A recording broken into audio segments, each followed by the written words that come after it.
यंदा कोल्हापूर जिल्ह्यासह राधानगरीत मान्सूनपूर्व पावसानं मे महिन्यातच हजेरी लावली. या पावसामुळे पावसाळा सुरू होण्यापूर्वीच राधानगरी धरणात 4 टीएमसी पाणीसाठा झाला होता. जूनमध्ये मुसळधार पाऊस झाल्यानं जूनच्या शेवटच्या आठवड्यात धरण भरण्याची शक्यता निर्माण झाली होती.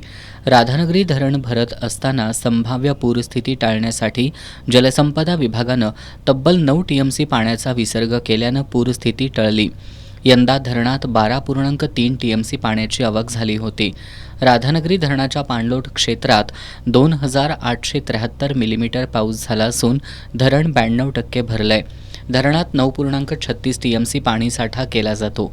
विसर्ग केल्यानं सध्या धरणात 7.61 टीएमसी पाणीसाठा असून धरण पूर्ण क्षमतेनं भरण्यासाठी सुमारे 1 टीएमसी पाण्याची अद्याप गरज आहे. मुसळधार पाऊस झाल्यानंतर धरण व्यवस्थापन अधिक सतर्क होत जलसंपदा विभागाच्या अधिकाऱ्यांनी धरणातील पाण्याचं योग्य नियोजनामुळे महापुराचा धोका टळला.